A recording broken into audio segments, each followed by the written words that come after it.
Hello pilots and welcome to another Eve Echoes video. Today we're going to be talking about the T10 battleship the Rokh. And because it's gotten a few improvements with the April balance changes, I think this is a great time to compare what it was before to what a powerhouse it's going to be now.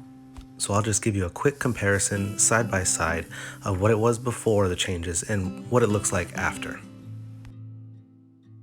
Okay, so this is before patch. I have 2600 DPS approximately and about 100,000 extended HP. This is with all snub nose in the top slots, 2 adaptives, 1 reactive, a shield booster, and a damage mod on this ship. I mostly use this ship for PvE ratting right now, so taking on Tech 8, Tech 9 anomalies, scouts, inquisitors. It can handle everything before patch, no problem. Taking a look at some of its base stats, we have a 74,552 overall defense, 116 meters per second speed, a power grid of 11,232, and a source radius of 499.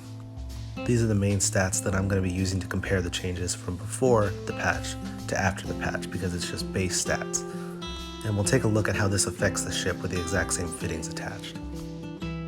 Okay, fast forward a couple days here, patch done, downloaded, ready to go, and we can see already we have 2,800 DPS now, approximately 200 extra DPS just from the balance changes alone. Now using large railguns, it's not going to be a huge improvement because you shoot so slow, but always nice to have a little bit of a buff to a ship that you like to drive.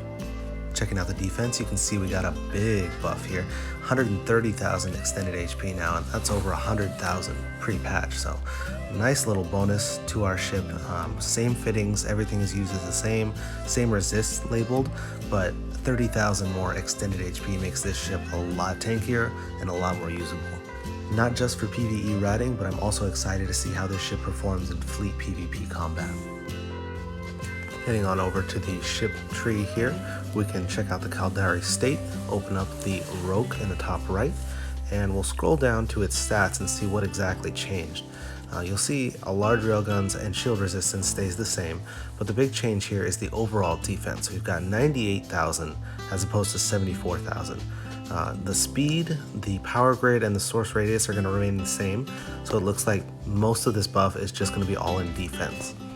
And while previously in the video I stated that there was some offensive changes to this ship, it actually has nothing to do with anything offensively in the base stats. It has to do with the damage mod changes and how the passive has been increased. And I'll throw up some quick pictures here on the left and right so you can see some comparisons between passive damage beforehand and passive damage after the buff. So it went down slightly, but that's just due to the changes, and overall I think you won't see much of an effect on the overall damage that you do during your fights. Even though it does seem like a significant amount of DPS loss, because every ship was affected by this change, you won't really see a whole impact there. The main impact that we're going to be looking at and excited for is the defense changes to this ship. So we'll do a side-by-side comparison real quick on the base stats on how this puts the Rokh against the other Tech 10 battleships in the game right now. Looking at the Scorpion 2, we can see that the Rokh has a little bit more defense with slightly less speed, a much larger power grid to equip those defensive and offensive modules, and a slightly higher source radius for size. Okay, the Rokh comes in over the top of Dominic's 2 in defense, underneath in speed, much higher in power grid again, just like the Scorpion 2, but also larger in the source radius. Comparing another large railgun battleship here, we have the Hyperion, which has higher defense, higher speed, same power grid, but a lower source radius.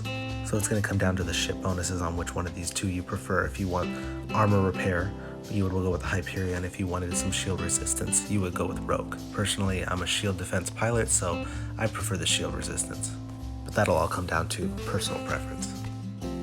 Pulling up the Typhoon 2 here, we can see that the Rokh comes in over the top in defense again, underneath in speed by a big margin, but very high power grid and a much larger source radius. Okay, so we're starting to see a pattern here where the Rokh is coming in with higher defense, lower speed, but much higher power grid than most of these Tech 10 battleships. So that's going to help you fit some of those blue modules, some of those large boosters, large extenders, large micro warp drives, large neutralizers. Pretty much you're going to be very easily able to fit all of those large modules onto this ship.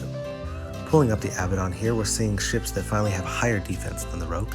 It also has faster speed, more power grid, and a smaller source radius. So on paper, this ship looks much better, but in practicality, you're gonna want to look at the skills again and then go with the damage type that you prefer.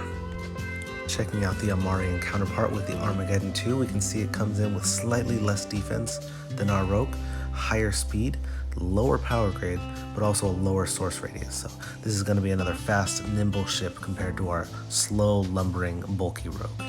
And we can also see that the power grade comes in much higher as well, so that'll help out. And lastly, we have the Maelstrom, which has higher defense, much higher speed, higher power grid, and even a lower source radius. So on paper, if I was going to choose a different ship to scale into than the Rokh, I would definitely look at the Maelstrom as something to invest in. I haven't actually flown one, so I can't tell you the detailed differences between the two ships, but what I can tell you is that I'm enjoying the Rokh, so I'm going to stick with it, keep putting skill points into it, and see what I can have fun with. Okay, and we're not going to compare the T10 battleship strikers just because they have that special striker ability that's going to kind of put it in a different class than the Rokh. So we're just comparing the base T10 battleships. They're looking at their bottom line stats on paper and seeing that the Rokh now with the defense increase from 74,000 to 90,000 definitely bumps it up there and puts it into a different category and comparable with the other battleships in T10. What this ship lacks in speed and a higher source radius, it definitely makes up for it in that larger power grid and the higher defense, base defense than most of the T10 ships. Alright, so quick combat demonstration here before we end the video. I'm going to warp to a large T10 anomaly, and you'll see with all my defensive mods active in the low slots, I have an EHP of 229,000 now, so very strong, high resist there. This is the kind of style that I like to run my ships with, a little heavier tank, less damage just for survivability, because I'd rather make it through the encounter than finish it fast, especially with the high level encounters. Okay, one change I would make to this fit though is, and you'll see later on in this anomaly when we get to the end, I would have rather put a large cap battery in that slot where the reactive shield is, just because I run really low on cap, and even with that large Nosferatu, it's not enough to maintain my shield that I need to heal through. So either switch to 2 large Nosferatus in the mid slots, or throw a large cap battery in there instead of that reactive shield. Whichever you prefer, test it out, see which one you like better. If I can get the 2 large Nosses in, and that seems to maintain my cap correctly, then I might even switch the reactive out for another damage mod just to speed things up. But I have to make sure that I can tank these large battleships, these T10 encounters, before I can do any mod switching. So we'll go ahead here, check it out, see how the damage goes, how our defenses hold, and if we're able to attain this victory.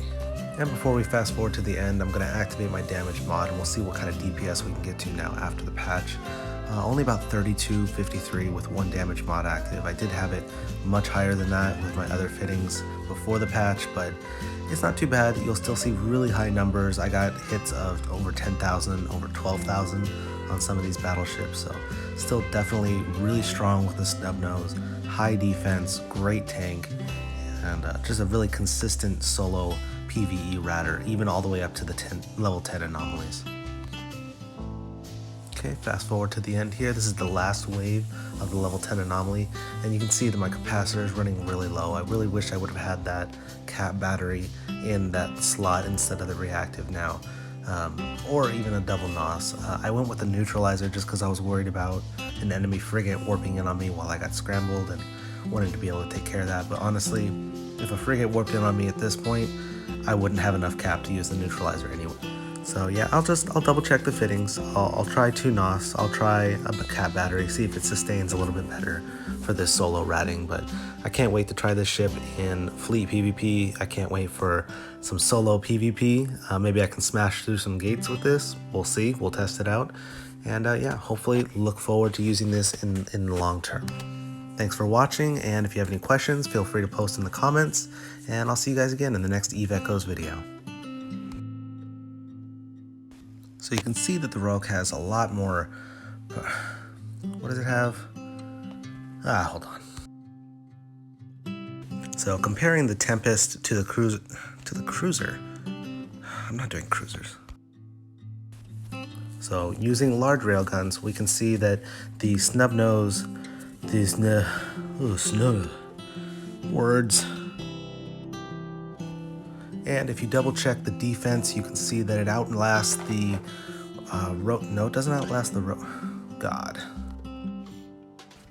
And there's one more thing that I wanted to go over, which is the damage mod for the damn it. Hey pilots, and welcome to another Echoes video. Yay. Whatever.